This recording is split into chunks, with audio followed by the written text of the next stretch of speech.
Bonjour à tous et bienvenue sur la chaîne Livre Ésotérique Ancien, j'espère que vous allez bien après cette dernière semaine, voire ces 15 jours pour ceux qui suivent Blavatsky. Aujourd'hui, nous allons prendre la suite du livre, donc toujours Isis dévoilée, par Elena Blavatsky. Nous en sommes au chapitre 8 sur la deuxième partie. Voilà, pour ceux qui arrivent sur la chaîne, je vous encourage à aller voir le début du livre qui se situe dans la playlist. Vous pourrez un petit peu tout suivre, ce sera beaucoup mieux. Et comme nous sommes sur la semaine juste avant Noël, j'en profite pour vous faire de gros bisous, vous souhaiter mes meilleurs vœux pour toutes ces fêtes, vous souhaiter de bons moments, de moments en famille, mais aussi de moments de retrouvailles, peut-être aussi intérieurs, de moments un peu mystiques, d'introspection, puisque vous savez que c'est le type d'énergie aussi qui permet ce genre de choses. Donc le cœur y est avec vous, j'espère que vous allez pouvoir vous retrouver également un petit peu plus aussi si c'est nécessaire, ou en tout cas obtenir des bonnes choses et peut-être un peu plus de fluidité pour certains. Voilà, en tout cas c'est le meilleur que je vous souhaite. Donc c'est parti pour la lecture, c'est parti. Les brahmanes et les bouddhistes hindous ont des théories compliquées sur l'influence du soleil et de la lune, entre parenthèses les éléments masculins et féminins.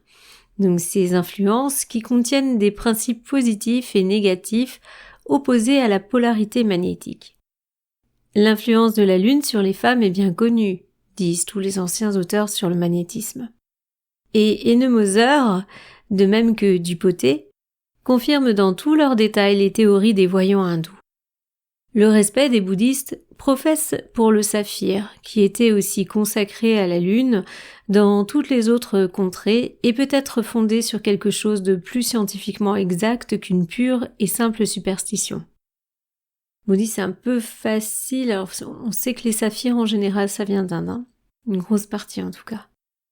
Il lui attribue une puissance magique que tout homme abandonné à l'étude du magnétisme psychologique comprendra aisément, car sa surface polie d'un bleu sombre produit des phénomènes somnambuliques extraordinaires. Alors il faut savoir, si je peux partager ça, que le saphir en général par les grands gémologues s'analyse sous la lumière du matin. C'est très important puisque c'est là qu'on va voir le plus de reflets bleutés, et ce sont effectivement des reflets bleutés bien particuliers que l'on peut voir et qui peuvent avoir quelques nuances, ce qui n'est pas forcément le cas pour d'autres pierres précieuses. Je rappelle les pierres précieuses, on a donc le diamant, le saphir, l'émeraude et le rubis, les autres sont des pierres fines. L'influence variée des couleurs du prisme sur le développement de la végétation, et spécialement celle du rayon bleu, n'a été reconnue que tout récemment. Les académiciens se contentaient de se quereller sur l'inégale puissance de calorique des rayons du prisme, jusqu'à ce qu'une série d'expériences soit venue démontrer que, sous l'influence du rayon bleu, le plus électrique de tous, le développement tant animal que végétal augmentait dans une proportion véritablement magique. Ainsi, les recherches d'Amoretti sur la polarité électrique des pierres précieuses ont montré que le diamant, le grenat et l'améthyste, alors là il a mis E, donc c'est je crois moins E, tandis que le saphir est plus E. Voilà, donc donc le grenat, le diamant, l'améthyste sont moins E, tandis que le saphir est plus E. Alors ce qui est intéressant, c'est que le diamant et le grenat, ça je vous le dis, ont des systèmes cubiques à l'intérieur, au niveau de leur formation. Ce qui n'est pas du tout le cas de l'améthyste, où là l'améthyste on est sur du rhomban électrique, normalement si je me trompe pas. Et le grenat et l'améthyste sont des pierres fines, ne sont absolument pas des pierres précieuses. Il met une annotation, il met Kieser, Archives, volume 4. En effet, beaucoup des anciens symboles étaient les jeux de mots sur les noms. Alors pourquoi il a mis ça ? Beaucoup de nos anciens symboles étaient des jeux de mots sur les noms. Je relis la phrase parce que je vois pas du tout ce que ça vient faire ici et je vérifie, c'est bien ça. Donc c'est... on reprend la phrase pour être bien sûr. Ainsi, les recherches d'Amoretti sur la polarité électrique des pierres précieuses ont montré que le diamant, le grenat et l'améthyste sont moins E, tandis que le saphir est plus E. Bon. Nous sommes donc en mesure de faire voir que les récentes expériences des savants ne font que confirmer ce que les anciens sages hindous savaient déjà, avant qu'aucune académie moderne ne fût fondée d'ailleurs. Une ancienne légende hindoue dit que Brahma, étant devenu amoureux de sa propre fille Usha, le ciel et parfois aussi l'aurore, il prit la forme d'un chevreuil, donc entre parenthèses Ris-Ya, et Usha celle d'une biche. Et ils commirent ainsi le premier péché. Donc là, il met une annotation, voir Rig-Veda, le Yatorya Brahmanes. Témoins de cette profanation, les dieux furent tellement épouvantés que, prenant d'un commun accord leurs corps les plus effrayants, entre parenthèses, chaque dieu possède autant de corps qu'il le désire. Ils s'entendirent et procréèrent Butavan, l'esprit du mal, créé par eux dans le but de détruire cette incarnation du premier péché commis par le Brahma lui-même. Ce que voyant, Brahma Hiranyagarbha se répandit amèrement et commença à répéter les mantras ou prières de la purification, et dans sa douleur il versa sur la terre une larme, la plus chaude qui fût jamais tombée de ses yeux. Et c'est de cette larme que fut formé le premier saphir.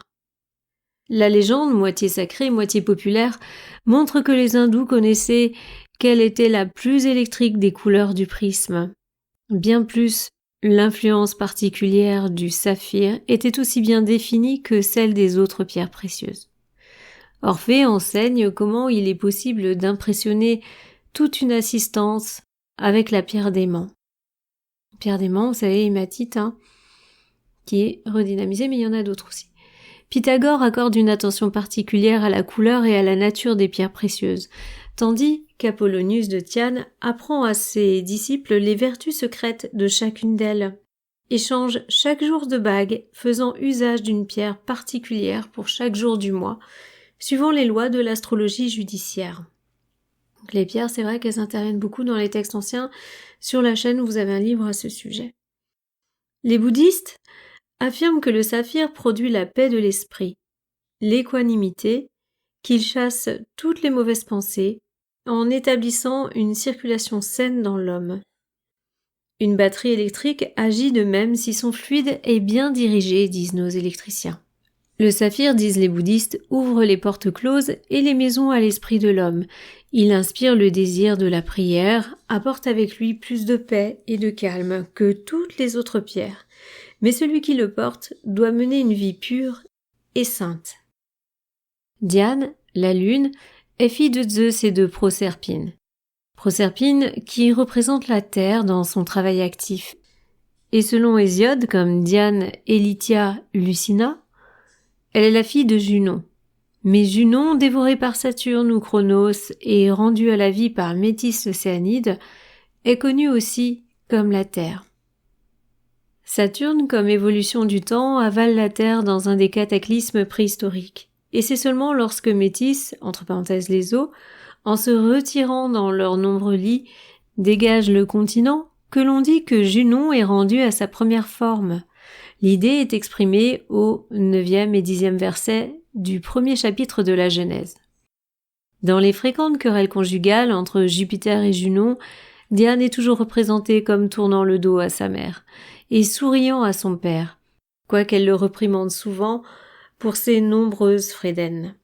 Les magiciens de la Thessalie, dit-on, étaient obligés, pendant les éclipses, d'attirer son attention sur la terre, par la puissance de leurs charmes et de leurs incantations, et les astrologues babyloniens et les mages ne cessaient leur opération magique qu'après avoir amené entre le couple irrité une réconciliation, à la suite de laquelle Junon souriait radieuse à la brillante déesse. Diane, qui saignant son front du croissant, retournait à ses rendez-vous de chasse sur les montagnes. Il nous semble que cette fable représente fort clairement les différentes phases de la Lune. Nous, habitants de la Terre, nous ne voyons jamais qu'une moitié de notre radieux satellite qui tourne ainsi le dos à sa mère Junon. Le Soleil, la Lune et la Terre changent constamment de position, l'un par rapport à l'autre. Avec la nouvelle Lune survient toujours un changement de temps et parfois le vent et les tempêtes pourraient bien suggérer l'idée d'une querelle entre le Soleil et la Terre, surtout quand le premier est caché par d'épaisses nuées orageuses. De plus, la nouvelle Lune, lorsque sa partie sombre est tournée de notre côté, est invisible pour nous, et ce n'est qu'après une réconciliation entre le Soleil et la Terre qu'un croissant lumineux devient visible du côté le plus proche du Soleil, quoiqu'en ce moment-là, la Lune ne soit pas illuminée par les rayons directs de cet astre, mais par la lumière solaire reflétée de la Terre à la Lune et renvoyée par celle-ci à la Terre. C'est pour cela que les astrologues de la Chaldée et les magiciens de Thessalie, qui probablement surveillaient et déterminaient aussi soigneusement que M. Babinet le cours des corps célestes, étaient réduits à forcer par leurs incantations la Lune à descendre sur Terre, c'est-à-dire de montrer son croissant, ce qu'elle ne pouvait faire qu'après avoir reçu le sourire de la Terre, sa mère qui ne lui accordait qu'après la réconciliation entre les époux. Alors Diane la Lune, ayant orné sa tête du croissant, s'en retournait chasser dans les montagnes. Donc là on redit la même chose de tout à l'heure. Quant à mettre en doute la science réelle des anciens en s'appuyant sur leur superstitieuse déduction des phénomènes naturels, cela serait aussi juste que si dans 5 siècles d'ici, nos descendants considéraient les disciples du professeur Balfour Stewart comme d'anciens ignorants, et lui-même comme un philosophe superficiel. Si la science moderne, dans la personne de ce docteur, condescend à faire des expériences pour déterminer si l'apparition de taches sur la surface de l'astre solaire a quelque rapport direct ou indirect avec la maladie des pommes de terre, et trouve qu'en effet qu'il en existe, et que, de plus, la Terre est très sérieusement affectée par ce qui se passe dans le Soleil, alors on aura une petite annotation là. Pourquoi les anciens astrologues seraient-ils tenus pour des insensés et pour des fiefés coquins? Alors l'histoire du Soleil, c'est dans The Sound of Earth, conférence du professeur Balfour. Il y a la même relation entre l'astrologie naturelle et la judiciaire qu'entre la physiologie et la psychologie, entre le physique et le moral. Si dans les derniers siècles, ces sciences ont dégénéré en charlatanisme grâce à quelques imposteurs intéressés et après au gain, est-il juste d'englober dans cette accusation ces hommes puissants et sages de l'Antiquité qui, par leur persévérante étude de la sainteté de leur vie, ont immortalisé le nom de la Chaldée et de Babylone?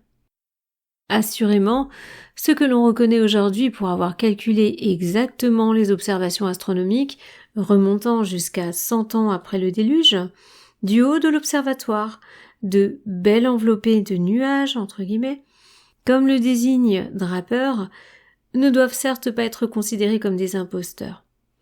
Si leur manière d'enseigner au peuple les grandes vérités astronomiques diffère du système d'éducation actuel, et même si elle paraît ridicule à quelques-uns, cela n'empêche pas que la question de savoir laquelle de ces méthodes est la meilleure n'a pas encore reçu de réponse satisfaisante. Bon, c'est toujours pareil. Aujourd'hui, on pourrait dire la même chose. Avec les anciens, la science marchait toujours de pair avec la religion, et l'idée de Dieu était inséparable de celle de ses œuvres. En est-il de même aujourd'hui? Tandis que dans notre siècle, il n'y a pas une seule personne sur 10 000 qui sache, entre parenthèses si jamais elle en a eu seulement une idée, que la planète Uranus est voisine de Saturne et qu'elle tourne autour du Soleil en 84 ans. Que Saturne est près de Jupiter et met 29 ans et demi à faire sa révolution complète dans son orbite, tandis que Jupiter accomplit la sienne en 12 années. Les masses sans éducation de Babylone et de la Grèce, ayant l'esprit pénétré de la notion d'Uranus, étaient le père de Saturne, et Saturne celui de Jupiter. Les considéraient comme des divinités ainsi que leurs satellites, ce qui prouve au moins qu'ils connaissaient leur existence et leur position. Nous pourrions peut-être en conclure que les Européens, n'ayant découvert Uranus qu'en 1781, on relève une curieuse coïncidence dans les mythes ci-dessus mentionnés. Le chat nous a rejoints, vous allez peut-être l'entendre. On va faire la suite. Oui, là en plus il est très près du micro, mais comme d'habitude il va s'endormir. Comme d'habitude, et ça ira. Mais là, j'ai l'impression qu'il veut vous faire un petit coucou. Voilà. Nous n'avons qu'à ouvrir le premier livre venu sur l'astrologie et à comparer les descriptions données dans la fable des 12 maisons avec les découvertes les plus récentes de la science sur la nature, des planètes et des éléments dans chaque astre pour voir que, sans le moindre spectroscope, les anciens avaient acquis ces mêmes connaissances. À moins que l'on ne veuille encore envisager ce fait comme une coïncidence, nous pouvons apprendre, jusqu'à un certain point, ce qui concerne la chaleur solaire, la lumière et la nature des planètes, en étudiant tout simplement leur représentation symbolique dans les dieux de l'Olympe et les 12 signes du zodiaque, à chacun desquels on attribue en astrologie une propriété particulière. Si les déesses de notre propre planète ne diffèrent pas des autres dieux et déesses, ayant tous une nature physique analogue, cela n'indique-t-il pas que les guetteurs qui jour et nuit veillaient, au haut de la tour de Bel, se tenant en rapport avec les divinités symboliques, avaient eu connaissance avant nous de l'unité physique de l'univers, et du fait que les planètes qui brillent au-dessus de nos têtes sont composées précisément de mêmes éléments chimiques que la nôtre. Le Soleil dans le Bélier, Jupiter, est en astrologie un signe masculin, diurne, cardinal, équinoxial, oriental, chaud et sec, et répond parfaitement au caractère attribué au volage, père des dieux. Lorsque Zeus Acrios, irrité arrache de son terrible arsenal la foudre qu'il lance du haut des cieux, il déchire les nuages et descend en Jupiter Pluvius, dans des torrents de pluie. Il est le plus grand et le plus élevé des dieux, et ses mouvements sont aussi rapides que ceux de la foudre elle-même. Or, la planète Jupiter, on le sait, tourne si rapidement sur son axe que chaque point de son équateur parcourt une distance de 450 miles par minute. Un excès immense de développement de forces centrifuges à l'équateur, résultat de cette vitesse, est cause que cette planète est extrêmement aplatie au pôle. Et c'est pour cela que dans l'île de Crète, sa personnification, le dieu Jupiter, était représenté sans oreilles. Le disque de la planète est zébré de raies sombres qui varient de largeur, produites par des perturbations dans son atmosphère, par suite de son mouvement de rotation sur son axe. La face du père Zeus, dit Héréode, devient mouchetée de fureur lorsqu'il voit les titans prêts à se révolter. Donc, elle dit vraiment que par rapport aux dieux et aux planètes, on a vraiment une relation entre les deux. Et même une relation physique. Donc on est toujours dans ce contexte de lire entre les lignes. Avec des symboles à détecter en dehors de la première lecture. Dans le livre de M. Proctor, les astronomes paraissent spécialement condamnés par la Providence à rencontrer toute espèce de curieuse coïncidence, car il cite beaucoup de cas parmi une multitude et même des milliers de faits. Là, elle met entre parenthèses sick. C'est genre, oups. Nous-mêmes, on aurait mis un emoji à cet endroit. À cette liste, nous pourrions ajouter l'armée d'égyptologues et d'archéologues qui, dans ces derniers temps, ont été les favoris de la capricieuse dame Chance, qui choisit généralement plutôt des Arabes aisés et autres gentlemen d'Orient, pour jouer auprès d'eux le rôle de bienveillants génies venant au secours des orientalistes dans l'embarras. Le professeur Ebers a été un des derniers ainsi favorisés. C'est du reste un fait bien connu que toutes les fois que Champollion avait besoin de quelques renseignements importants, il le trouvait toujours de la façon la plus originale et souvent la plus inattendue. Voltaire, le plus grand des infidèles du XVIIIe siècle, avait coutume de dire que si Dieu n'existait pas, le peuple aurait dû l'inventer. Volney, un autre matérialiste, ne dit pas un mot dans ses nombreux ouvrages pour nier l'existence divine.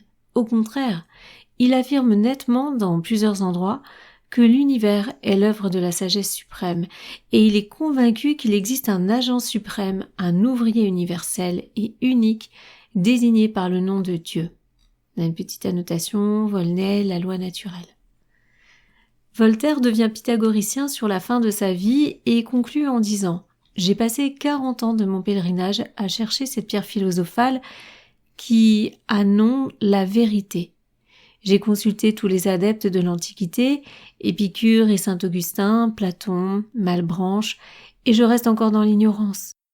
Tout ce que j'ai pu obtenir en comparant et en combinant le système de Platon, celui du percepteur d'Alexandre, de Pythagore et celui de l'Orient est ceci. Le hasard est un mot vide de sens. Donc en gros, il n'y a pas de hasard. Le monde est organisé d'après les lois mathématiques. Donc là, petite donnée, diction philosophique, art, philosophie. Serait-il indiscret à nous de dire que la pierre d'achoppement de M. Proctor est celle contre laquelle viennent buter tous les savants matérialistes dont il reproduit les idées? Il confond les opérations physiques et les opérations spirituelles de la nature. Sa théorie même du raisonnement par induction probable des anciens, relativement aux influences subtiles des planètes les plus éloignées, par comparaison avec les effets familiers et puissants produits par le Soleil et la Lune sur la Terre, montre la tendance de son esprit. Parce que la science affirme que le Soleil nous communique la chaleur et la lumière, et que la Lune agit sur les marées, il pense que les anciens doivent avoir considéré les autres planètes comme exerçant le même genre d'influence physiquement et indirectement sur nous et sur nos destinées. Ici, nous nous permettons une digression. Il est fort difficile de déterminer, surtout lorsqu'on n'est pas au courant de l'explication ésotérique de leur doctrine, comment les anciens envisageaient les corps célestes. Lorsque la philologie et la théologie comparées ont abordé la tâche ardue de l'analyse, elles n'ont donné que de maigres résultats, jusqu'à présent du moins. La forme allégorique du discours a souvent dérouté nos commentateurs et ils ont confondu plus d'une fois les causes avec les effets et vice-versa. Dans le phénomène embarrassant de la corrélation des forces, nos plus grands savants eux-mêmes trouveront beaucoup de difficultés pour expliquer laquelle de ces forces est la cause et laquelle est l'effet, puisque chacune peut être, tour à tour, l'une et l'autre, et qu'elles sont toutes également convertibles. Ainsi, si nous demandons aux physiciens « est-ce la chaleur qui engendre la lumière ou bien est-ce la lumière qui produit la chaleur ?» ils nous répondraient probablement que c'est certainement la lumière qui crée la chaleur. Fort bien. Mais comment? Le grand ouvrier a-t-il d'abord produit la lumière? Ou bien a-t-il construit en premier lieu le soleil, que l'on dit être l'unique dispensateur de la lumière et conséquemment de la chaleur? Ces questions peuvent paraître au premier abord un indice d'ignorance, mais peut-être, en les scrutant avec soin, prendront-elles un autre aspect. Dans la Genèse, le Seigneur crée d'abord la lumière, et l'on prétend que 3 jours et 3 nuits s'écoulent avant qu'il crée le soleil, la lune et les étoiles. Cette grossière bévue contre les données de la science exacte a fait avec raison beaucoup rire les matérialistes. Ils seraient parfaitement en droit d'en rire si leur doctrine que la lumière et la chaleur dérivent du soleil était inattaquable.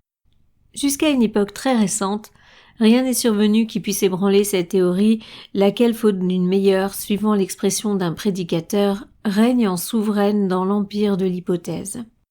Les anciens adorateurs du soleil regardaient le grand esprit comme un dieu de la nature, identique avec elle, et le soleil comme la divinité dans laquelle vit le Seigneur de la vie. D'après la théologie hindoue, Yama est le fils du soleil, et le soleil est la source des âmes et de toute vie. On a une petite annotation à ce sujet, Weber, un des studis, premièrement de page 290. Ani, le feu divin, la divinité des hindous, est le soleil aussi, car le feu et le soleil sont la même chose. Ormazd est la lumière, le dieu solaire ou le vivificateur. Dans la philosophie hindoue, les âmes proviennent de l'âme du monde et retournent à elle comme les étincelles au feu. Mais, dans un endroit, il est dit que le soleil est l'âme de toute chose, que tout procède de lui et doit retourner à lui. Ce qui montre bien que, dans ces passages, le soleil est pris dans un sens allégorique, et représente le soleil central, invisible, le Dieu, dont la première manifestation fut Séphira, l'émanation d'Ensof, la lumière, en un mot. Je regardai, et voici, il vint, du septentrion, un vent impétueux, une grosse nuée et une gerbe de feu qui répandait de tous côtés une lumière éclatante. Il y avait quelque chose en forme de trône, et sur cette forme de trône apparaissait comme une figure d'homme placée dessus, en haut. Je vis encore du feu, et qui rayonnait tout autour, dit Ézéchiel, chapitre 1, 4, 22. Et Daniel parle de l'ancien des jours, le kabbaliste Enzof, dont le trône était comme des flammes de feu, et les roues comme un feu ardent. Un fleuve de feu coulait et sortait de devant lui. Comme le Saturne païen, qui avait son palais de flammes dans le 7e ciel, le Jéhovah des Juifs avait son château de feu au-dessus des 7e ciels. Donc là, on voit, c'est titré, on a une petite annotation sortie du livre d'Enoch, en chapitre 14. Si l'espace limité de cet ouvrage nous l'eût permis, nous pourrions facilement montrer que pas un sage parmi les anciens, y compris les adorateurs du soleil, ne considérait notre soleil visible autrement que comme un emblème de leur dieu solaire métaphysique, central et invisible. De plus, ils ne croyaient pas ce que notre science moderne nous apprend, savoir que la lumière et la chaleur procèdent de notre soleil, et que c'est cet astre qui donne la vie de toute la nature visible. Son rayonnement est impérissable, dit le Rig Veda. Les rayons d'Agni, à l'éclat intense incessant, pénétrant tout, ne s'arrêtent jamais, ni le jour ni la nuit. Ceci se rapporte évidemment au soleil central, spirituel, dont les rayons pénètrent sans cesse partout. Le vivificateur éternel et infini. Il est le point, le centre, entre parenthèses, qui est partout.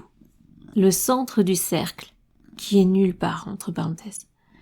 Le feu éthéré spirituel, l'âme et l'esprit du mystérieux éther qui pénètre tout.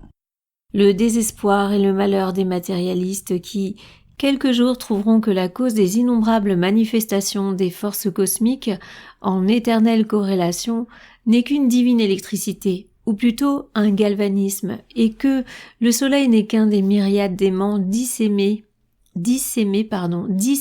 dans l'espace, un réflecteur. Ils trouveront que le soleil n'a pas, en lui, plus de chaleur que la lune, et que l'innombrable essaim d'astres étincelants qui couvrent les champs illuminés de l'espace. Ils reconnaîtront qu'il n'y a point de gravitation dans le sens que lui donne Newton, mais seulement une attraction et une répulsion magnétique. Alors là, elle nous met une annotation assez longue. Oui, assez longue. Vraiment, vous allez voir. Cette proposition qui sera flétrie de l'épithète d'absurde, mais que nous sommes prêts à soutenir et à montrer sur l'autorité de Platon comme une doctrine de Pythagore, de même que cette autre qui affirme que le soleil n'est que la lentille à travers laquelle passe la lumière. Cette proposition, donc, est singulièrement confirmée aujourd'hui par les observations du général Pléacenton de Philadelphie. Cet expérimentateur s'avance résolument pour révolutionner la science moderne et il ne craint pas de dire que les forces centripètes et centrifuges et la loi de gravitation de Newton sont autant d'erreurs ou de mensonges. Il soutient sa thèse avec beaucoup d'énergie et tient bravement tête au Tyndall ou au Huxley du jour. Nous sommes heureux de trouver un défenseur aussi instruit et aussi compétent des plus anciennes hallucinations hermétiques, jusqu'à présent qualifiées d'absurdes, entre parenthèses, voir le livre du général Pléacenton, l'influence du rayon bleu et de la lumière solaire et de la couleur bleue du ciel sur le développement de la vie animale et végétale, adressé à la Société pour l'avancement de l'agriculture de Philadelphie. Donc, les amis, je vous avais parlé sur une des vidéos de cette couleur bleue du ciel. Et cette couleur bleue, vous voyez, il en parle sur le développement de la vie animale et végétale. Comme quoi, cette couleur bleue est absolument vitale pour certains organismes. Et aujourd'hui, il est fort possible que parfois on ne voit plus cette lumière bleue. À la base, on la voit bien le matin, mais parfois, par un système de filtre, il est probable que cette lumière bleue ne soit plus présente. Je vous en avais déjà parlé c'est pas cette lumière éclatante du soleil, c'est vraiment cette lumière bleue si particulière. Je vous laisse vous renseigner, je vous en dis pas plus. Renseignez-vous sur cet aspect-là, vous verrez, vous allez trouver certaines choses. On reprend dans le texte. Donc, ils reconnaîtront qu'il n'y a point de gravitation dans le sens que lui donne Newton, mais seulement une attraction de répulsion magnétique et que c'est en vertu de leur puissance magnétique que les mouvements des planètes du système solaire sont réglés dans leurs orbites respectives par le magnétisme encore plus puissant du Soleil et non point par leur propre pesanteur ou gravitation. Ils apprendront cela et bien d'autres choses encore. Mais jusque-là, nous nous contenterons de les voir se moquer de nous, au lieu de nous voir brûler vifs pour impiéter ou enfermés dans un asile d'aliénés. Les lois du Manu sont les doctrines de Platon, de Philon, de Zoroastre, de Pythagore et de la Kabbale. C'est à l'aide de cette dernière que l'on peut trouver le sens ésotérique de chaque religion.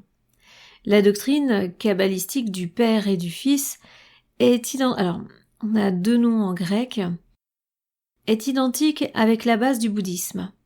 Moïse ne pouvait pas révéler à la multitude de son peuple les sublimes secrets de la spéculation religieuse, ni la cosmogonie de l'univers, tout cela reposant sur l'illusion hindoue.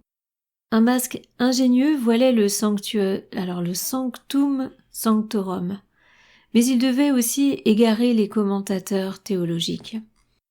Pareil, on a encore une annotation assez grande. Dans aucun pays les véritables doctrines ésotériques ne furent consignées par écrit. Le Brahma Maya hindou a passé de génération en génération par tradition orale. La Kabbale n'a jamais été écrite, et Moïse n'en confia les enseignements, toujours oralement, qu'à ceux qu'il avait choisis. Le pur gnostisme primitif de l'Orient a été complété, dégradé et corrompu par les diverses sectes qui suivront.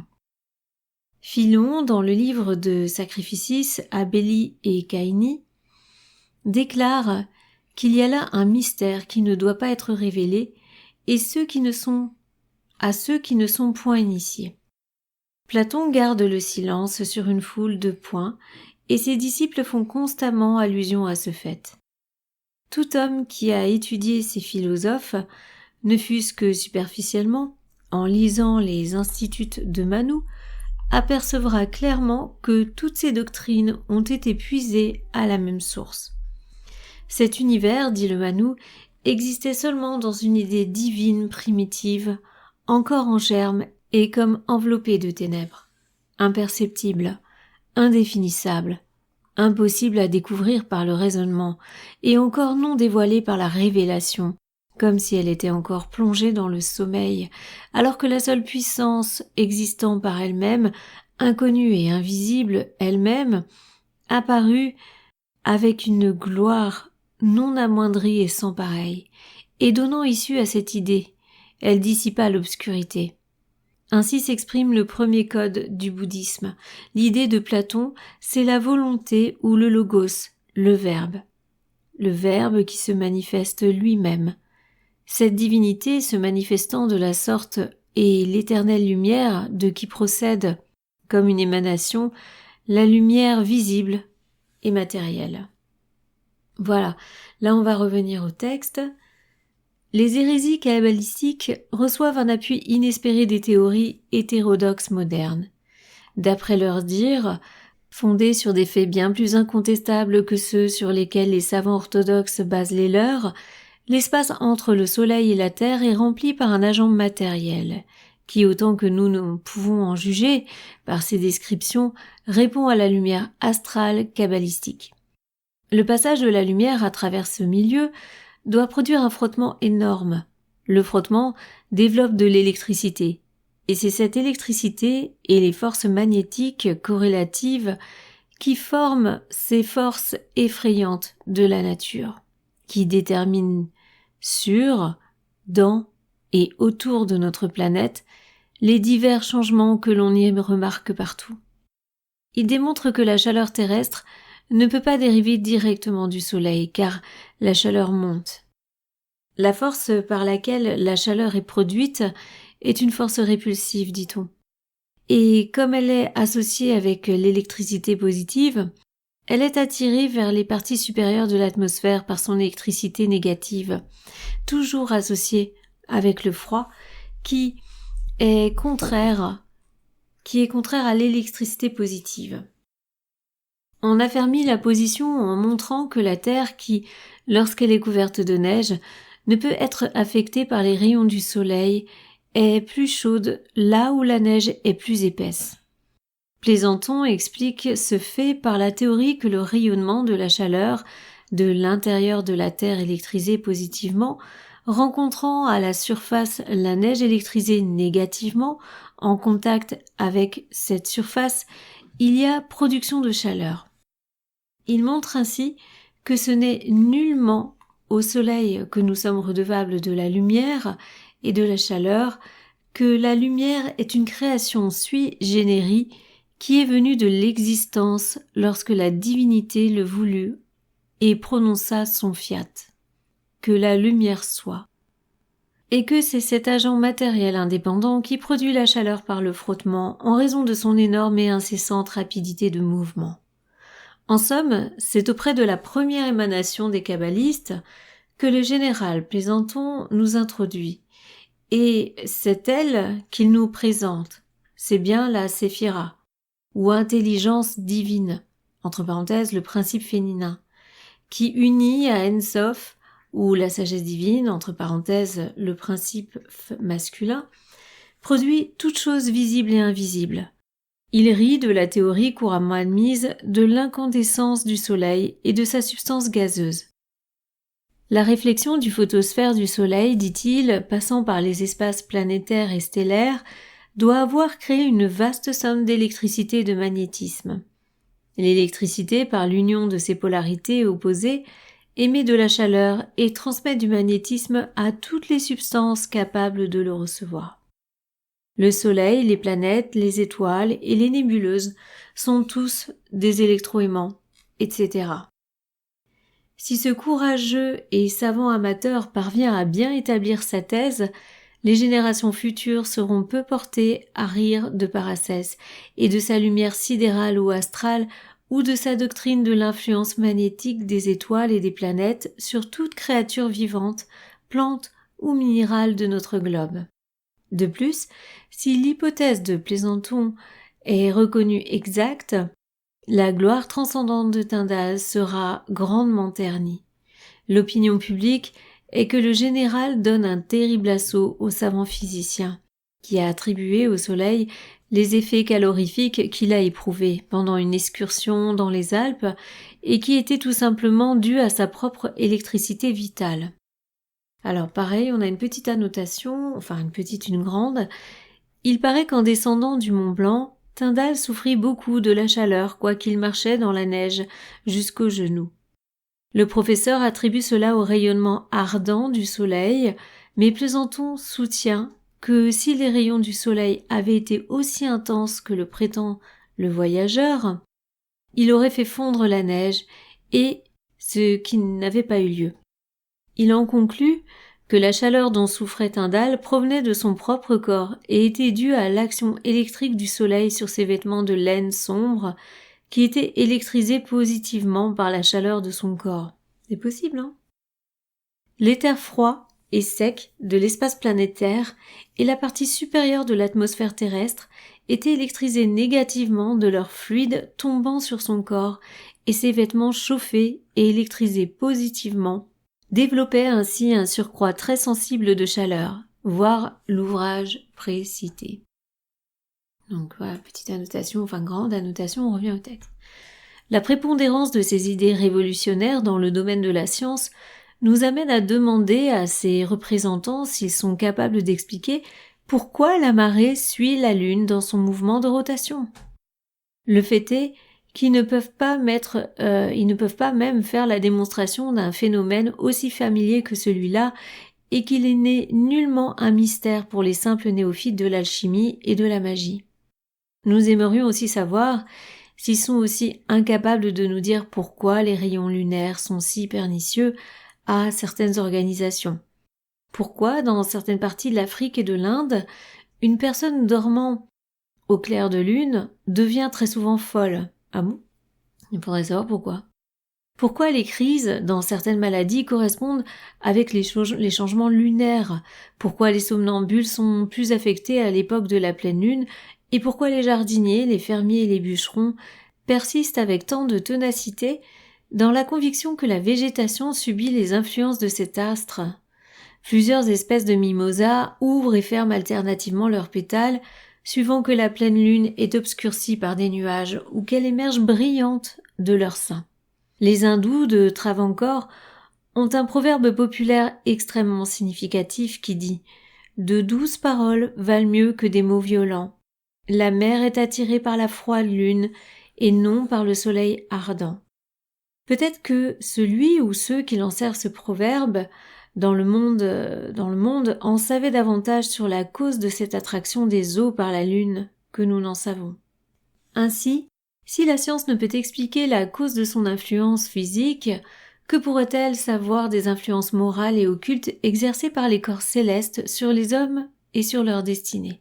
Et pourquoi contredisent-ils toujours ce dont ils sont dans l'impossibilité de démontrer la fausseté? Si certains aspects de la lune produisent des effets tangibles, si familiers de tout temps, à l'expérience des hommes, quelle violence faisait-on à la logique en admettant la possibilité qu'une certaine combinaison d'influences sidérales ait aussi plus ou moins de puissance? Si le lecteur veut bien se rappeler ce que disent les érudits auteurs de Unseen Universe au sujet de l'effet positif produit sur l'éther universel par une cause aussi infime que la simple pensée d'un homme, combien plus raisonnable ne lui semblerait-il pas qu'on dise que les terribles impulsions imprimées à ce milieu commun par le mouvement de ces myriades de globes flamboyants, parcourant les profonds espaces interstellaires, peuvent nous affecter à très haut degré et affecter cette terre sur laquelle nous vivons. Si les astronomes ne nous font pas reconnaître la loi occulte, alors ne nous font pas connaître, la loi occulte, par laquelle les parcelles flottantes de la matière cosmique se réunissent pour former des mondes et prendre ensuite leur place dans le majestueux cortège qui se meut sans cesse autour de quelques points centrales d'attraction, comment peut-on prétendre que des influences mystérieuses peuvent ou ne peuvent pas se sentir à travers l'espace et agir sur des éléments de la vie sur cette planète ou sur d'autres? Alors pour vous dire, cette phrase, elle fait un tiers de page, si c'est pas plus. On ne sait presque rien des lois du magnétisme et des autres agents impondérables, presque rien non plus de leurs effets sur nos corps et notre intelligence. Et même, ce qui en est connu et parfaitement démontré est attribué par des savants au hasard et ou à de curieuses coïncidences. Petite annotation, à notre avis, la plus curieuse de toutes ces curieuses coïncidences est celle qui fait mettre de côté à tous nos savants des faits assez frappants pour leur faire employer cette expression en parlant d'eux, au lieu de se mettre à l'œuvre pour nous en trouver une explication. Donc pareil, encore une fois, ma petite Elena, ma grande Elena, voilà, elle tape, elle aime bien, elle règle ses comptes, et finalement, pourquoi pas, elle a raison, pourquoi pas. Mais nous savons, grâce à ces coïncidences, qu'il y a des époques où certaines maladies, certaines tendances, certaines bonnes ou mauvaises fortunes de l'humanité sont plus prononcées que d'autres. Il y a des moments d'épidémie morale aussi bien que physique. Ça, c'est évident. Et c'est vrai qu'Elena Blavatsky, elle apportait quand même une autre idée dans ce monde. Tout le monde pensait pas comme elle, attention, et ça permettait de discuter, de se poser des questions. C'est ça qui est important. Les avis dissonants, c'est pas forcément t'as tort, t'as raison, c'est nul, c'est bien. Ça permet de réfléchir, ça permet d'aller plus loin.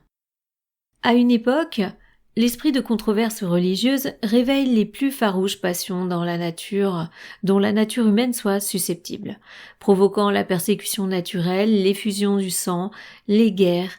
À un autre, une épidémie de résistance à l'autorité constituée se répand sur la moitié du monde, comme en 1848. Rapide et simultanée, comme la contagion corporelle la plus virulente. Pareil, là aussi, on peut se poser des questions sur un éventuel un cycle, encore. Surtout à l'heure où on parle, là on est le 21, le moment où j'enregistre, j'ai pas fini, je dois vous publier ça tout à l'heure. On est au 21 décembre 2025 et d'ailleurs j'en profite pour vous souhaiter, je l'ai peut-être dit au tout début de la vidéo parce que je l'ai fait en plusieurs fois, mais encore une fois, belle fête de fin d'année pour tous, avec un bon moment de recueillement pour tous et voilà, que tout aille bien pour vous. Le caractère collectif des phénomènes moraux est démontré par une perturbation psychologique qui envahit et domine des milliers d'individus, qu'elle dépouille de toutes leurs facultés pour ne leur laisser qu'une espèce d'action automatique et qui fait naître l'idée d'une possession démoniaque, idée justifiée dans une certaine mesure par les sataniques passions, les émotions et les actes qui accompagnent cet état d'âme. À un moment donné, c'est la tendance à la retraite et à la contemplation. Dans un autre, c'est la manie de l'action, vers quelque but utopique, aussi difficile à atteindre qu'inutile. De là, les innombrables êtres qui se sont dévoués au monachisme et à l'ascétisme, d'une part, et de l'autre, des milliers d'individus qui, abandonnant leurs parents, leur patrie, leur maison, sont allés chercher fortune sur de lointains rivages dans des pays où les pierres étaient d'or, ou se sont lancés dans des luttes d'extermination pour la conquête de quelques villes sans valeur ou de quelques déserts stériles. Voyez Charles Elam, M.D., Physician Problems, Londres 1869. Sir Charles Elam, dans son livre auquel nous empruntons ce qui précède, dit que la semence des vices et du crime paraît être répandue sous la surface de la société et germer et porter ses fruits avec une rapidité déconcertante et une succession qui paralyse. En présence de ces phénomènes émouvants, la science reste sans voix.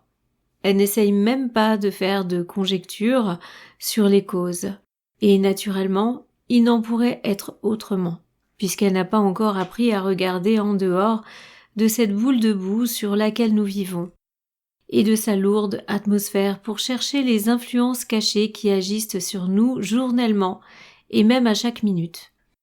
Mais les anciens dont l'ignorance est affirmée par M. Proctor avaient parfaitement reconnu et compris le fait que les relations réciproques entre les corps planétaires sont aussi certaines et aussi parfaites que celles qui existent entre les globules du sang qui flottent dans un fluide commun et que chacun d'eux est affecté par les influences combinées des autres, comme chacun affecte aussi tous les autres à son tour. Comme les planètes diffèrent en dimension, en distance et en activité, de même diffèrent aussi les impulsions qu'elles communiquent à l'éther ou à la lumière astrale et les forces magnétiques et autres qu'elles mettent en mouvement et qu'elles font rayonner sur certaines parties de l'espace. La musique est la combinaison et la modulation des sons, et le son est l'effet produit par les vibrations de l'éther. Si l'impulsion donnée à l'éther par les différentes planètes est comparée aux notes d'un instrument de musique, il n'est pas difficile de comprendre que la musique des sphères de Pythagore est quelque chose de mieux qu'une lubie de l'imagination, et que certains aspects planétaires peuvent donner lieu à des perturbations dans l'éther de notre planète, et certains autres, au contraire, du calme et de l'harmonie. Certains genres de musique nous inspirent de la frénésie, d'autres exaltent dans notre âme les aspirations religieuses. Enfin, il est à peine une créature humaine qui ne réponde à quelques vibrations dans l'atmosphère. Il en est de même des couleurs. Quelques-unes nous surexcitent, d'autres nous calment et nous font plaisir. La religieuse s'habille de noir pour indiquer le découragement que lui inspire sa foi dans les péchés originels et dans les conséquences qu'il entraîne. La mariée prend des vêtements de blanc parce qu'elle est heureuse et croit au bonheur. Le rouge excite la colère chez certains animaux. Si l'homme et les animaux sont ainsi affectés par des vibrations opérant sur une petite échelle, pourquoi ne serions-nous pas affectés en masse par des vibrations produites sur une vaste échelle, par les influences combinées des astres? Nous savons, dit le docteur Elam, nous savons que certaines conditions pathologiques ont une tendance à devenir épidémiques sous l'influence de causes non encore étudiées. Nous voyons combien est forte la tendance de l'opinion, une fois promulguée, à prendre une forme épidémique, et il n'est pas d'opinion ou d'illusion, pour absurde qu'elle soit, qui ne prenne ce caractère collectif. Nous observons aussi de quelle façon remarquable les mêmes idées se reproduisent et reparaissent à des époques successives. Nul crime n'est trop horrible pour devenir populaire. L'homicide, l'infanticide, le suicide, l'empoisonnement, toutes les conceptions diaboliques de l'humanité, tout peut, à un moment donné, avoir sa contagion. En fait d'épidémie, la cause de leur rapide propagation à une époque particulière est et demeure un mystère. Ces quelques lignes contiennent un fait psychologique indéniable esquissé de main de maître et en même temps une demi-confession de parfaite ignorance. Les causes non encore étudiées. Pourquoi ne pas être franc et ajouter, entre guillemets, qu'il est impossible de les étudier avec les méthodes scientifiques actuelles? Signalant une épidémie d'incendiaires, le docteur Elam cite des annales hygiène publique. Il cite les cas suivants. Une jeune fille d'environ 17 ans est arrêtée et elle avoue que 2 fois elle a mis le feu à des habitations par instinct, poussée par un besoin irrésistible. Un garçon de 18 ans commet plusieurs actes de même nature. Il n'est mu par aucune passion, mais le pétillement des flammes lui procurait une émotion particulièrement agréable. Qui n'a rencontré dans les colonnes des journaux des cas analogues? Encore aujourd'hui, les amis, on en parle de ça aussi. Il frappe constamment l'œil du lecteur. Dans ces cas de meurtres de toute nature et d'autres crimes d'un caractère diabolique, l'acte est attribué dans 9 cas sur 10 par les coupables eux-mêmes à des obsessions irrésistibles. Quelque chose me répétait sans cesse à l'oreille. Quelqu'un me poussait constamment et m'engageait à agir. On connaît ça, on en parle aussi dans les médias actuellement et même les dernières années, là, il y a eu des faits comme ça. Telles sont trop fréquentes les confessions des criminels. Les médecins les attribuent à des hallucinations de cerveau mal équilibrées et ils nomment des impulsions homicides une folie temporaire. Alors Elena, est-ce que tu vas nous donner un petit bout de réponse par rapport à ces phénomènes? Parce que tu les évoques certes, mais est-ce que tu vas nous donner, Elena, une petite réponse là-dessus? Je serais curieuse de voir quels ont été tes travaux sur ce phénomène. Mais la folie elle-même est-elle bien comprise des psychologues? Sa cause a-t-elle jamais été formulée dans une hypothèse capable de soutenir l'examen d'un homme impartial et éclairé? Que les ouvrages de controverse de nos aliénistes répondent à cette question. Et oui, et toi, Elena, qu'est-ce que tu as trouvé? Partage-nous ton idée. Platon reconnaît que l'homme est le jouet de l'élément de nécessité dans lequel il entre à son apparition dans ce monde de la matière.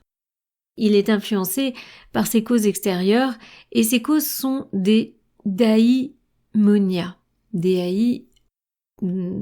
Tréma, M-O-N-I-A. Daimonia comme celui de Socrate. Heureux l'homme physiquement pur, car si son âme externe, entre guillemets le corps, est pure, elle ajoutera de la force. Et à la seconde, le corps astral, entre parenthèses, ou l'âme qu'il nomme l'âme mortelle plus élevée, laquelle, bien que susceptible de commettre des erreurs par suite de ses propres mobiles, se met néanmoins d'accord avec la raison contre les penchants animaux du corps. Je vais vous relire quand même cette phrase parce que je l'ai pas lue correctement et je vais pas la réenregistrer celle-ci.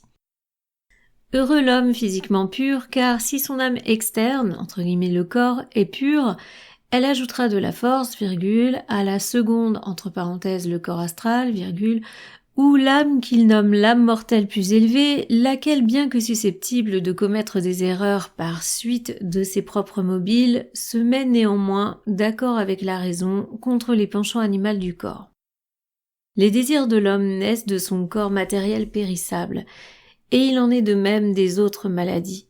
Mais quoiqu'il considère les crimes comme quelquefois involontaires, car ils sont le résultat, comme les maladies corporelles, de causes extérieures, Platon fait clairement une grande distinction entre ces causes. Le fatalisme qu'il accorde à l'humanité n'exclut en aucune manière la possibilité de les éviter, car Si la douleur, la contrainte, la colère et d'autres sensations sont imposées à l'homme par la nécessité, entre guillemets, s'il sait en triompher, il vivra honnêtement, mais s'il se laisse vaincre par elle, il vivra malhonnêtement. Jovette Timéus, elle met en annotation. L'homme double, c'est-à-dire celui duquel l'esprit divin, l'immortel, s'est enfui, en ne laissant que la forme animale et le corps astral, entre parenthèses, l'âme mortelle supérieure de Platon, est abandonné à ses seuls instincts, car il a été vaincu par tous les maux inhérents de la nature. Par conséquent, il devient le jouet docile des invisibles, être d'une matière sublimée, errant dans notre atmosphère et toujours prêt à inspirer ceux qui ont été justement abandonnés par leur immortel conseiller, le divin esprit nommé Platon le génie. Alors là-dessus, on parle des élémentaux, des élémentaires, surtout actuellement donc sur la page membre avec, là ce sera Stanislas de Gaïta en ce moment avec les larves, et vous avez sinon la magie et l'hypnose en accès libre. C'est la dernière série, on va dire, l'audio qui est sorti la semaine dernière. Je vous le conseille parce qu'on parle très sérieusement de ce point-là et avec vraiment des détails. Voilà, là elle est un petit peu plus vaste pour l'instant, elle fait juste répéter des dires et des travaux de certains, mais elle donne pas encore son avis. Suivant ce grand philosophe initié, celui qui vit honnêtement durant le temps qui lui est assigné, retourna habiter son étoile et y mènera une existence heureuse et conforme à sa nature. Mais s'il ne l'obtient pas avant la deuxième génération, il passera dans le corps d'une femme et deviendra faible et impuissant comme une femme. Oui, donc là on parle d'autre chose, hein. Par contre à l'époque c'est ce qu'on disait, hein, on n'avait pas tout à fait la position d'aujourd'hui, sachant qu'elle est elle-même une femme. D'ailleurs elle met une annotation, on relira la phrase mais je vais vous dire l'annotation parce qu'elle est importante. Il y a une très grande annotation à ce sujet. Suivant la théorie du général Plaisanton, de l'électricité positive et négative qui forme la base de tous les phénomènes psychologiques, physiologiques et cosmiques, l'abus des stimulants alcooliques, vous allez voir, c'est trop rigolo. Dans notre monde, il n'y a pas besoin de ça, hein, mais l'abus des stimulants alcooliques transforme un homme en femme et vice-versa en transformant leur électricité. Oui, attention, c'est pas la même chose. Non, il dit pas d'un coup tu vas devenir un homme ou une femme alors que tu l'es pas. Non. Mais là, il parle de l'électricité, donc à voir quelle forme. Et elle continue, donc lorsque ce changement dans la condition de leur électricité s'est opéré, les attributs de l'ivrogne deviennent féminins. Il est irritable, déraisonnable, excitable, il devient violent, et s'il rencontre sa femme, dont la condition électrique est la même que la sienne, il se repousse, s'insulte et se battent. Et les journaux du lendemain enregistrent un nouveau cas de mort violente. Qui s'attarderait à trouver la découverte de la cause de tous ces crimes terribles dans la nature de la transpiration du criminel? Et pourtant, la science a démontré que les métamorphoses de l'homme en femme, en changeant la condition négative de son électricité en électricité positive de la femme, avec tous ses attributs, sont indiquées par la nature de la transpiration augmentée et modifiée par l'abus des stimulants alcooliques. Ça sort de The Influence of the Blu-ray. Et écoutez, je veux bien votre avis là-dessus. Je le mettrai pas en short parce que je vais me faire insulter. Je pense que hors contexte, je vais avoir vraiment des mauvaises notes partout. Les gens vont pas comprendre. Mais c'est intéressant. Alors, je vous reprends la phrase quand même après dans le texte, totalement sans la petite annotation. Mais s'il ne... non, je vais reprendre plus haut. Suivant ce grand philosophe initié, celui qui vit honnêtement durant le temps qui lui est assigné retournera habiter son étoile et y mènera une existence heureuse et conforme à sa nature. Pareil, je vous ai parlé de la safe place, les amis, je vous encourage à faire ce travail.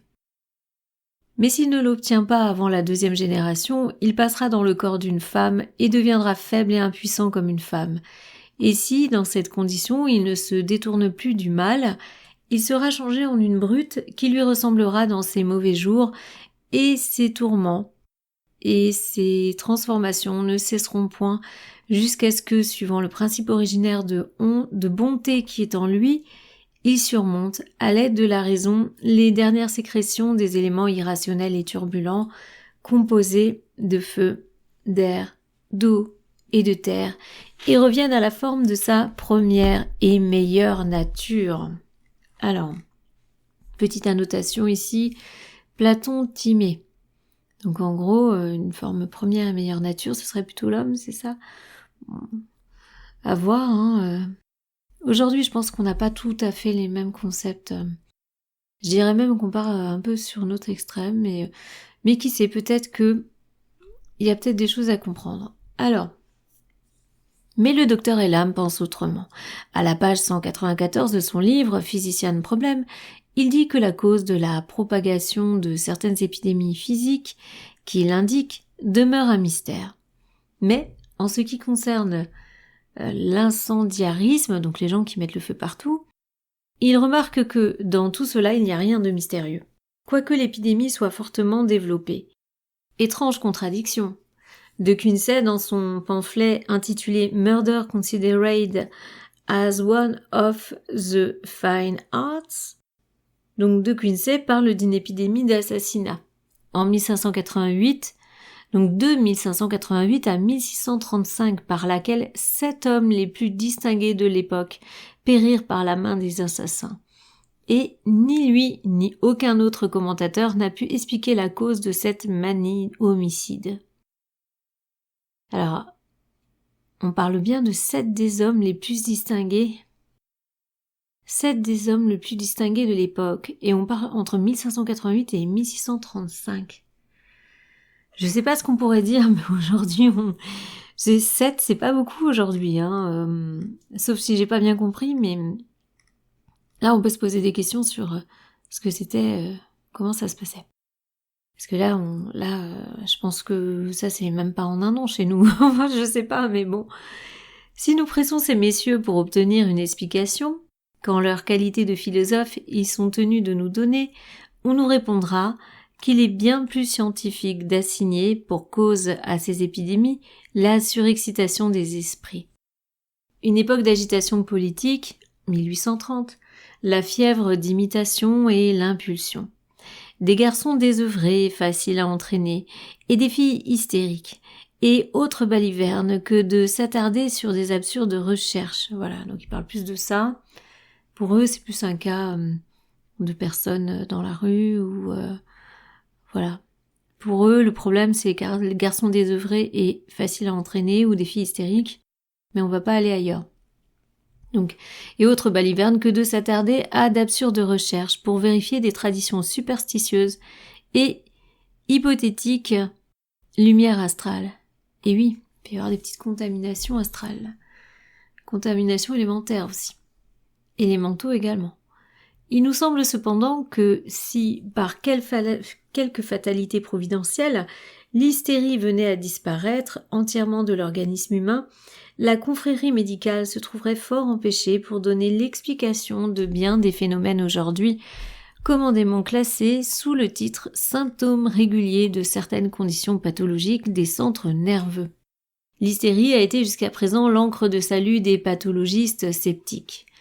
Qu'une sordide jeune paysanne se mette subitement à parler courageusement différentes langues étrangères, jusqu'alors ignorées d'elle, et qu'elle écrive des poésies, c'est une hystérie. Qu'un médium s'enlève de l'espace, alors c'est plutôt s'enlève dans l'espace, vous savez, il s'élève, en présence d'une douzaine de témoins, qu'il sorte par une fenêtre à la hauteur du 3e étage et rentre par une autre.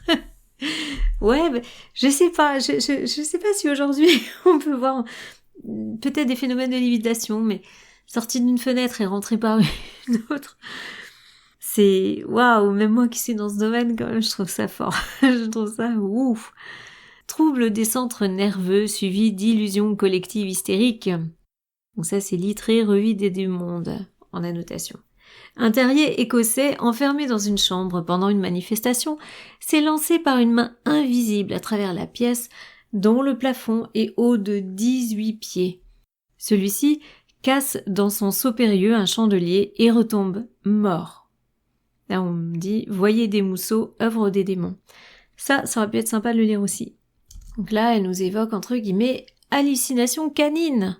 La science véritable, dit le docteur Fenwick dans Strange Story de Bulwer Lytton, la science véritable n'a pas de croyance. Elle ne connaît que 3 états d'esprit, la négation, la conviction et le vaste intervalle entre les deux, qui n'est pas la foi, mais la suspension du jugement. Telle était peut-être la science au temps du docteur Fenwick. Mais la véritable science de nos temps modernes procède d'autre façon. Elle nie de but en blanc sans la moindre investigation préliminaire, ou bien elle se pose dans l'intérim entre la négation et la conviction. Un dictionnaire à la main, et elle invente de nouveaux termes gréco-latins pour désigner des genres d'hystérie qui n'existent pas. Bon, il y a des fois ça n'a pas trop changé dans certains domaines.